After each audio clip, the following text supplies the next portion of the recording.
We are in Istanbul, and this is our church update for Athens, where we visited two churches, Lefteris' church and Emmanuel's Pangrati project in a different neighbourhood.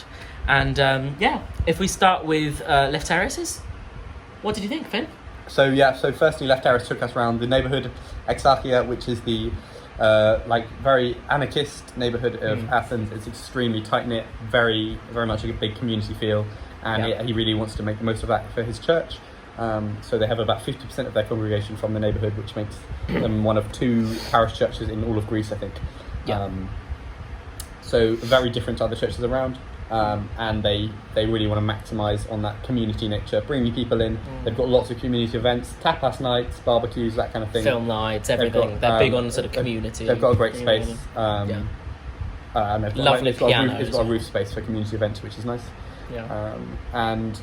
So his vision is for it to be a church that he's excited to invite friends and family to, and he said that they're he said that it was a church that he was proud to invite his family to. And I think they're at a crossroads at the moment. So they appointed their first elders in January, and they have their first named teams as of February this year, despite the church running for a number of years, I think. But they're now looking to see which of two routes they go down, so as they expand, so they could go more mainstream, and I guess a bit further out of the neighbourhood feel, or more towards that community feel. So the more traditional sort of routes. And he's not sure which is God's calling him to at the moment, or calling the church to rather.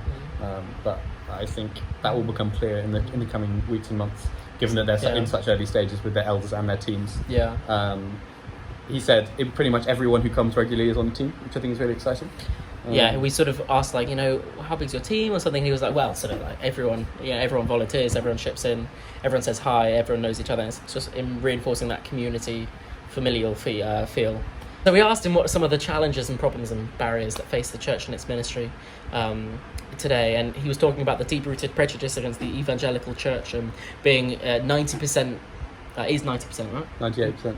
98% of the country are Greek Orthodox. Most of those aren't churchgoers, but still, and then it's less than 0.1% are evangelicals.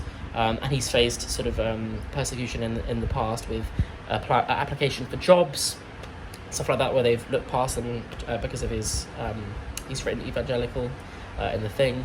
It's just talking about this as a barrier, and sort of the church has to be cautious in the community. It can't just be outward as much as it would maybe want to be, and this is a hard thing to minister, a hard thing to sort of work within when you can't just be fully outgoing.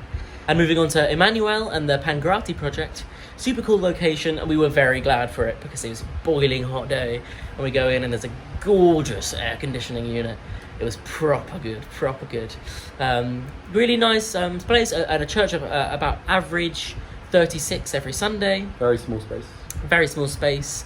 They're looking for other spaces, but that was one of a big barrier to there is like we were talking about before, the sort of prejudice, deep-rooted prejudice against evangelicals. It's very difficult to rent out like cinemas or theatres. He said they've tried in the past, but as soon as they find out that it's for evangelical church services, they sort of lose contact and lose interest and sort of reject it. So that's a big trouble. And also with rent being so expensive, it's very difficult to rent a space big enough. So that is challenging, isn't it?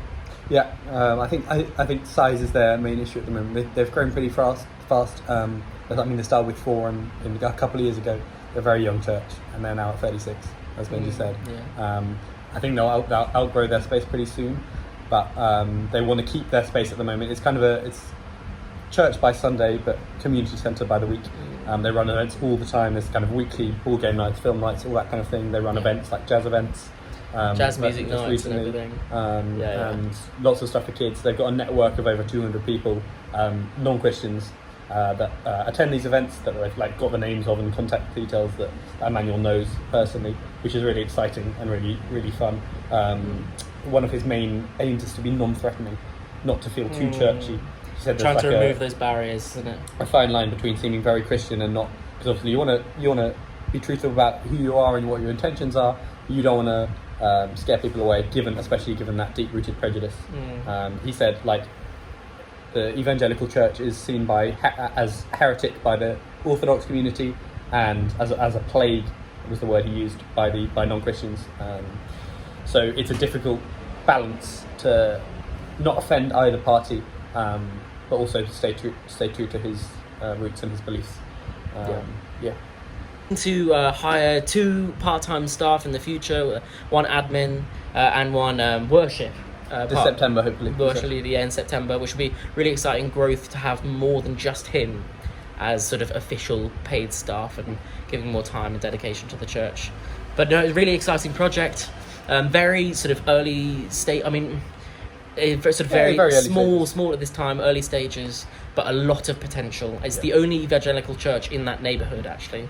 And it's a neighbourhood of 80,000 people. 80,000 people, so it really needed good presence, and very big on being non-threatening, removing those barriers, trying to make links between non-Christians and Christians, like we mentioned in videos before, that make it easier for non-Christians to come to a church. One, because it's not in an actual church building, which could be seen as intimidating to some people, and they know people, making links. So he's big on community and everything like this. So really exciting. And yeah, so that was Athens, those 2 places. Loved our time there. And after that, church update. But one more coming. One more to go. So I hope you're having a blessed evening, or morning, or afternoon, wherever it is, whatever time. Night. Or night. Don't forget the night dwellers. The night dwellers, yes. Anyway, have a blessed day. See ya. See you soon.